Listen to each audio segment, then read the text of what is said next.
वो शरीर और मन ऐसा अलग अलग नहीं, शरीर मन ऐसा इकट्ठा है, वो साइकोसोमेटिक है, उसमें हमारा शरीर और मन इकट्ठा है।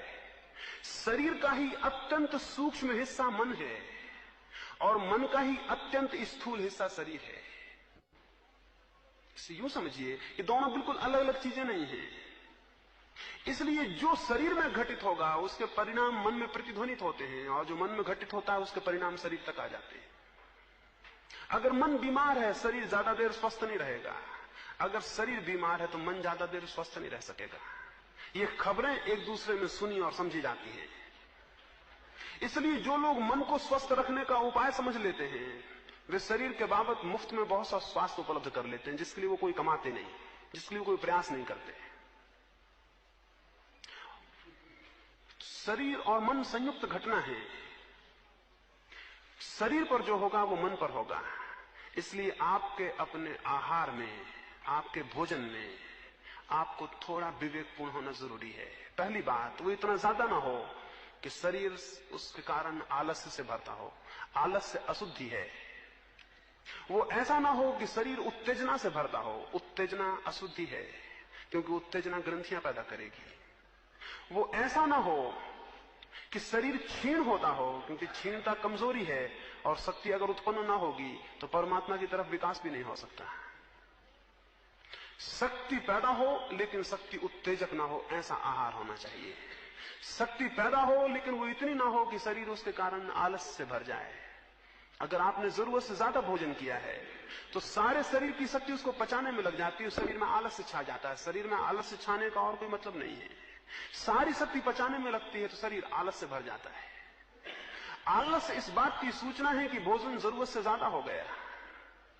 भोजन के बाद आलस्य नहीं, स्फूर्ति आनी चाहिए। स्वाभाविक है, भूख लगी थी फिर भोजन किया तो स्फूर्ति आनी चाहिए, क्योंकि शक्ति उत्पन्न होने का स्रोत भीतर गया। लेकिन आपको तो आलस्य आता है।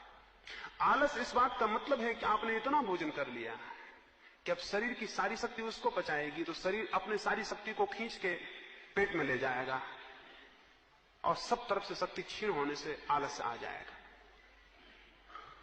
तो भोजन स्फूर्ति दे तब सम्यक है, भोजन उत्तेजना ना दे तब सम्यक है, भोजन मादकता ना दे तब सम्यक है। तो तीन बातें स्मरण रखें। भोजन सुस्ती ना दे तो वो शुद्ध है, भोजन उत्तेजना ना दे तो वो शुद्ध है, और भोजन मादकता ना दे तो वो शुद्ध है। ये मोटी बातें हैं और आपको इतना ना समझ में नहीं मानता है कि इनके विस्तार में चर्चा करने की जरूरत है। इनको आप समझेंगे और अपने ढंग से इनको व्यवस्थित करेंगे। दूसरी बात, गौण बातों में शरीर के लिए थोड़ा सा व्यायाम अत्यंत आवश्यक है, क्योंकि शरीर जिन तत्वों से मिलकर बना है वे तत्व व्यायाम के समय में विस्तार पाते हैं। व्यायाम का मतलब विस्तार। संकोच के विपरीत है व्यायाम शब्द। व्यायाम का अर्थ है विस्तार। जब आप दौड़ते हैं तो आपके सारे कण और सारे लिविंग सेल्स, पूरे जीवित कोष विस्तृत होते हैं, फैलते हैं, और जब वे फैलते हैं तो आपको स्वास्थ्य का अनुभव होता है। जब वे सिकुड़ते हैं तो बीमारी का अनुभव होता है। जब आपकी श्वास पूरी की पूरे प्राण के फेफड़ों को खोलती है और सारे कार्बन डाइऑक्साइड को बाहर फेंकती है तो आपकी खून की गति बढ़ती है, और खून की गति बढ़ती तो शरीर की सारी अशुद्धियां दूर होती हैं।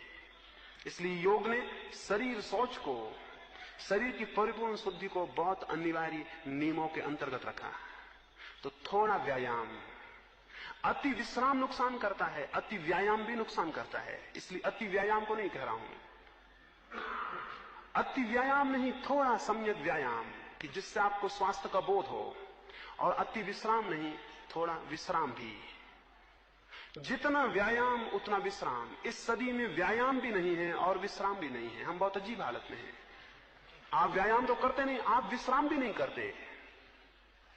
जिसको आप विश्राम कहते हैं वो विश्राम नहीं है। आप पड़े हैं, करवटें बदल रहे हैं, वो विश्राम नहीं है। एक गहरी प्रगाढ़ निद्रा जिसमें कि सारा शरीर सो जाए और उसके सारे काम का जो भी बोझ और भार उस पर पड़ा है वो सब विलीन हो जाए। क्या आपने कभी ख्याल किया, अगर आप सुबह बहुत अस्वस्थ उठे हैं और तबीयत ताजी नहीं है तो आपका व्यवहार स्वस्थ नहीं होता। अगर आपको नींद अच्छी नहीं हुई और सुबह एक भिखारी आपसे भीख मांगने आया है, बहुत असंभव है कि आप उसे भीख दे सके। और अगर आप रात बहुत गहरी नींद सोए हैं और किसी ने हाथ बढ़ाए तो बहुत असंभव है कि आप अपने हाथ को देने से रोक सके।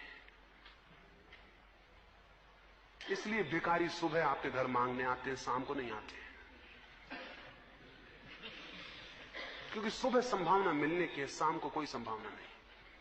ये बहुत मनोवैज्ञानिक है। भिखारी यूं नहीं सुबह आपके घर आ रहा है, शाम को नहीं आना है, शाम को कोई मतलब नहीं। शाम को आप इतने थके और शरीर इतना गलत हालत में होगा कि आप शायद ही किसी को कुछ दे सके। इसलिए वो सुबह आता है, अभी सूरज उग रहा है, आप नहाए होंगे, किसी ने घर में प्रार्थना की होगी, वो बाहर आके बैठा है, अभी इनकार करना बहुत मुश्किल होगा। शरीर को ठीक विश्राम मिले तो आपका व्यवहार बदलता है। इसलिए हमने आहार और विहार को संयुक्त माना है हमेशा से। जैसा आहार होगा, जैसा विहार होगा, अगर उन दोनों में सात्विकता होगी तो जीवन में बड़ी गति और बड़ा प्रवेश आंतरिक होना शुरू होता है। स्वास्थ्य की एक भूमिका बहुत जरूरी है और उसके लिए सम्यक आहार, सम्यक व्यायाम और सम्यक विश्राम, इनको आप बुनियादी हिस्से माने। हो सकता है यहां कुछ मित्र हों जो शारीरिक रूप से बहुत व्यायाम न कर सकते हों, न जा सकते हों, जंगल और पहाड़ न चढ़ सकते हों। उनके लिए मैं एक दूसरा प्रयोग कहता हूं। वे केवल 15 मिनट को सुबह उठ के स्नान करने के बाद एकांत कमरे में लेट जाएं, आंख बंद कर लें और कल्पना करें कि मैं पहाड़ियां चढ़ रहा हूं और दौड़ रहा हूं। सिर्फ कल्पना करें, कुछ ना करें। वृद्ध हैं, वे नहीं जा सकते हैं, या ऐसी जगह है कि वहां घूमने नहीं जा सकते हैं। एकांत कमरे में लेट जाएं, आंख बंद कर लें और कल्पना करें कि मैं जा रहा हूं, एक पहाड़ चढ़ रहा हूं और दौड़ रहा हूं। धूप तेज है और मैं भागा चला जा रहा हूं, मेरी श्वास जोर से बढ़ रही और आप हैरान होंगे, आपकी श्वास बढ़ने लगेगी और आपकी इमेजिनेशन, आपकी कल्पना जितनी प्रगाढ़ होती जाएगी, आप 15 मिनट में पाएंगे कि जो घूमने का फायदा था वो मिल गया है। आप 15 मिनट बाद बिल्कुल ताजे व्यायाम करके उठाएंगे। जरूरी नहीं है कि आप व्यायाम करने जाएं, शरीर के अणुओं को पता चलना चाहिए कि व्यायाम हो रहा है तो वे तैयार हो जाते हैं, यानी वे उसी स्थिति में आ जाते हैं जिस स्थिति में वस्तुतः आप चले होते तब आते हैं। वे उसी स्थिति में आ जाते हैं। क्या आपने कभी ख्याल नहीं किया, स्वप्न में घबरा गए हो तो उठने के बाद भी हृदय कपता रहता है? क्यों? स्वप्न की घबराहट तो बड़ी झूठी थी, लेकिन हृदय क्यों कपरा है? जागने पे भी क्यों कपरा है? हृदय तो कब गया। हृदय को बिल्कुल पता नहीं है कि ये स्वप्न में घटना घटी कि सच में घटना घटी। हृदय को तो पता है कि घटना घटी, बस। तो अगर आप इमेजिनेशन में भी व्यायाम करते हैं तो फायदा उतना ही हो जाता है जितना कि वस्तुतः व्यायाम करिए, कोई भेद नहीं पड़ता। इसलिए जो बहुत समझदार थे इस मामले में, उन्होंने बड़ी अद्भुत तरकीबें निकालनी थी। अगर उन्हें आप एक जेल में भी बंद कर दें तो उनके स्वास्थ्य को कोई नुकसान नहीं पड़ेगा, क्योंकि वो 15 मिनट विश्राम करके और व्यायाम कर लेंगे। इसको भी देखें, जो नहीं जा सकते हैं, नहीं जाने की स्थितियों में है, वो इसका प्रयोग करें। और निद्रा के लिए रात्रि का जो ध्यान है उसके बाद निद्रा करें। शरीर ऐसे शुद्ध होगा। ये बात काफी होगी, इस पर आप विचार करेंगे, समझेंगे और इसका प्रयोग करेंगे। क्योंकि मैं जो कुछ कह रहा हूं वो सब प्रयोग करने की बात है। प्रयोग करेंगे तो ही उसका अर्थ खुलेगा, अन्यथा मेरी बातचीत उसका कोई अर्थ नहीं खुलता।